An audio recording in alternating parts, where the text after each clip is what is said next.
What's going on?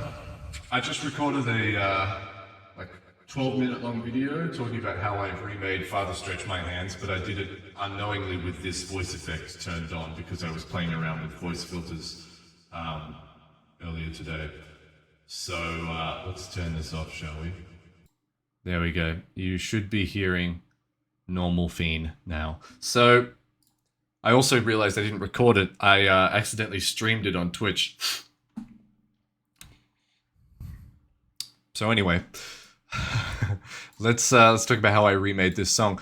I have gotten a bunch of comments on the original upload, which is like no voiceover or anything. It's just me basically showing that I did a remake of a very messy version of Father Stretch My Hands, which is such a good song. There's comments asking, how did you make this? Do a voiceover, tell us how you did it. So I will. First and foremost, I can't read music. I can't play piano. I'm a terrible mixer. I don't know how to use this program. Everything I do is by ear. I just listen to a song and I mess around until I find something that sounds okay. And that's it. I'm not the best producer or remaker. Yeah, I just make stuff that I think sounds good and I do it for fun. So in FL Studio, I started with the sample of the original song.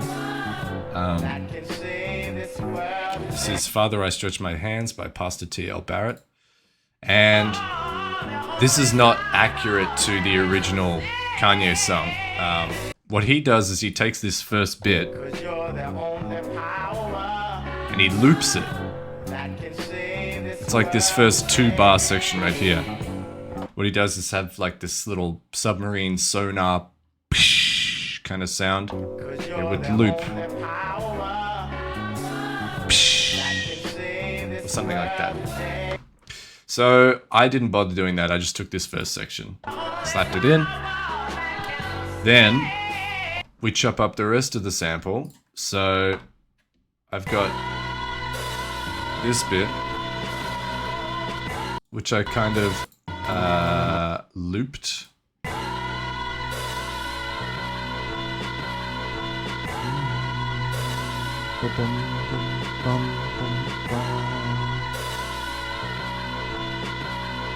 And then what it sounded to me was that there was this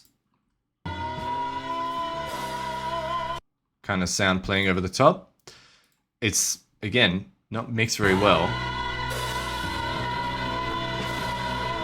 And by that I mean it's not mixed, but it sounded like those two were in there, so I put them together. Then we get the first custom kind of sound here, which is my crunchy 3x oscillator. The secret is, do everything in 3x oscillator. Don't use anything else. Why would you? Do all your drums in 3x os. Why would you use anything else? No need. So, super fat. This is just drawn in to the pattern because I can't play keys.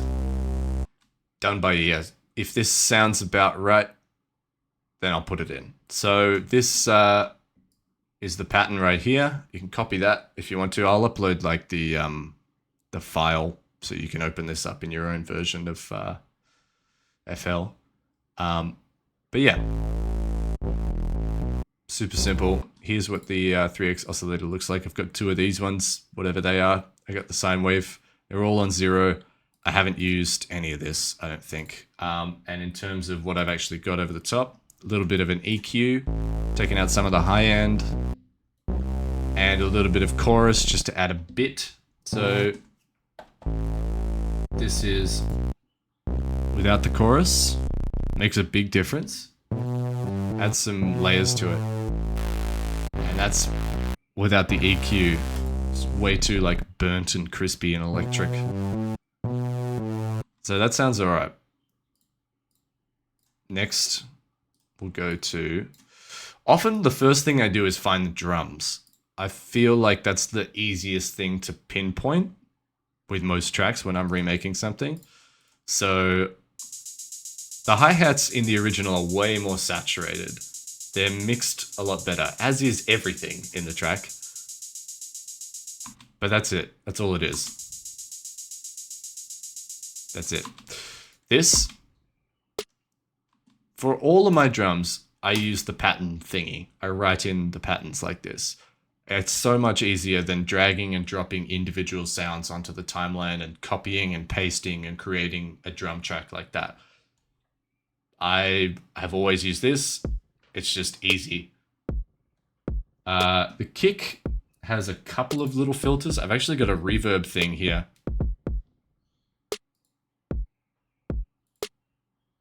You can barely hear the difference, but it adds just an extra kind of layer to it. Wave shaper. Off and on. Adds just a bit more meat. And we've got a little EQ here as well. Just bumping the low end just a tiny bit. So it's a pretty meaty kick. Let's see what that sounds like. In conjunction with the hats, you get this. This is the drums for like the whole track.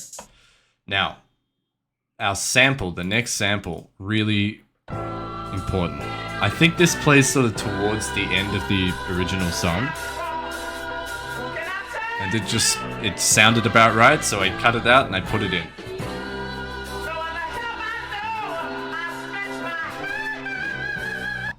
And what really boosts it, and this is where I realized that I had something that sounded pretty good, was the piano.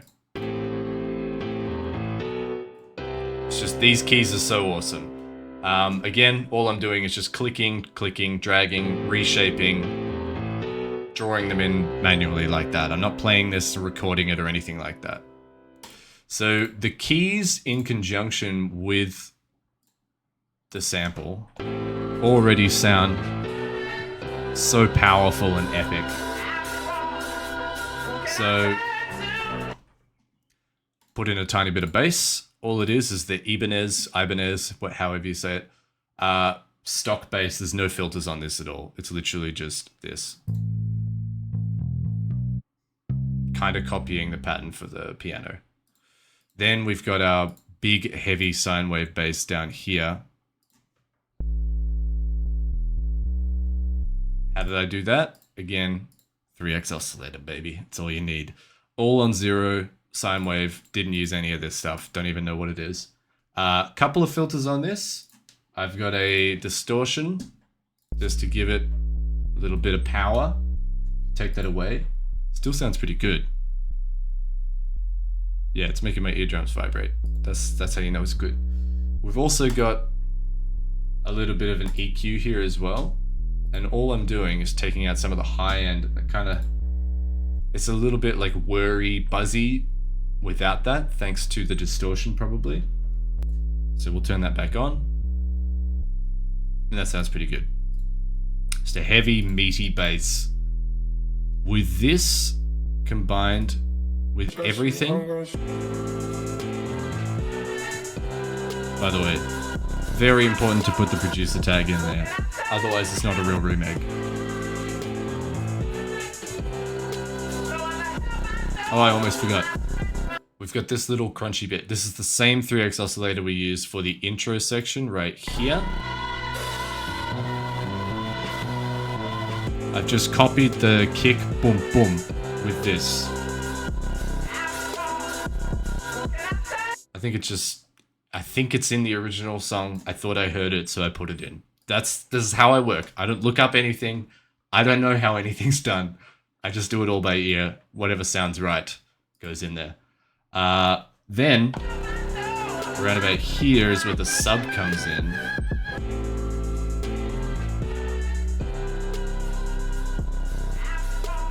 And that's starting to sound pretty good. This is just all of my layers on top of each other. It's so simple.